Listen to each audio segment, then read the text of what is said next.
कि जिसने अखंड श्री वृंदावन का वास स्वीकार कर लिया और शरणागत हो गया वैष्णव पद्धति से, वो अभी उगता हुआ सूर्य है, अभी प्रकाश नहीं हुआ, बस उगने वाला है। इसलिए तुम कहीं भूल न कर देना उसके साथ।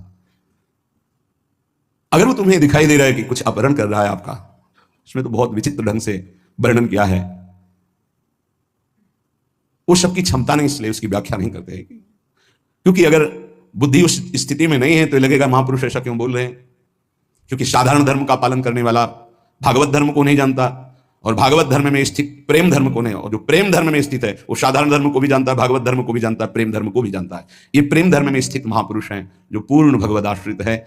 ऐसे ही महापुरुषों ने भगवान को दिखा दिया है कि ये जीवन आपका है, ये जीवन आपका है।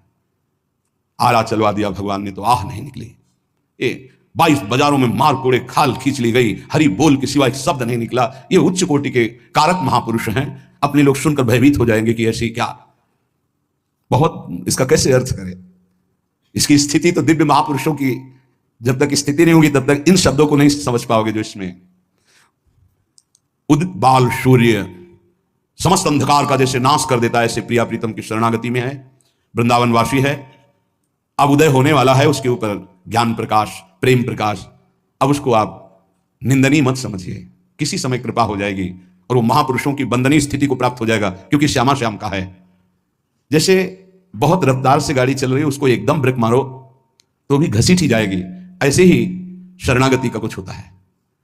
बहुत जन्मों से रफ्तार से गाड़ी भोगों में चल रही है, ब्रेक मारते मारते वो फिसल ही जाता है।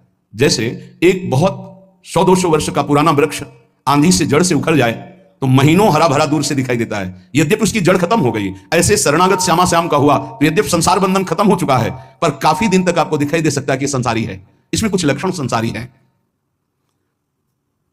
वो तुम्हारा सर्वस्व अपहरण करने वाला हो तो आगे तो कितनी बड़ी बात है, बहुत बड़ी बातें लिख रहे हैं महापुरुष हैं। नित्यम परवधु प्रशक्तम विशेषा महाबहुधा हिंसक मपि दुराचारम लोभाद्युन पहत मपि भ्रात तरुणम। पर वृंदावनगत जन्म नवागण है।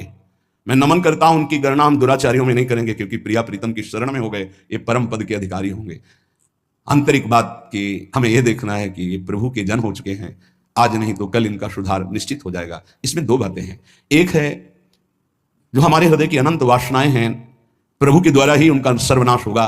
कोई चाहे जितनी बढ़कर बात करे, अपने बल से निर्विकार पूर्ण रूप से हो ही नहीं सकता, ये तो कृपा से होता है। अब कृपा हो गई, कहां भोगों में फंसा जीव संसार का, प्रभु की शरण में आया, फिर प्रभु की शरण में आकर के वो शरणागति को नहीं जान पा रहा है, लेकिन उसकी वासनाएं वैसे ही प्रबल है।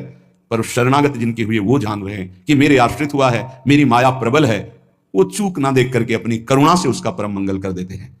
ये आप इसी भाव को समझ करके ध्रुवदास जी लिख रहे हैं, अवगुण करे समुद्र सम गणत नापनो जान, राई के संभजन को मानत मेरु समान। इसका मतलब ये नहीं कि कोई स्वतंत्र रूप से ऐसे वासनाओं में नहीं, वो हरि का जन है, वो जलाकर राख कर देंगे हृदय को। उसको त्राहिमाम बोलना पड़ेगा और सही मार्ग में चलना पड़ेगा, पक्का। ये हृदय की बात कहते हैं। हमारा हृदय या आपका हृदय सब मायाकृत है। अगर माया से मुक्त हो रहा है तो केवल उनकी कृपा से हो रहा है, नहीं किसी की कोई बस नहीं। शिव विरंचिका मोहि को है बपुरान, अस जिय जानि भजी मायापति भगवान।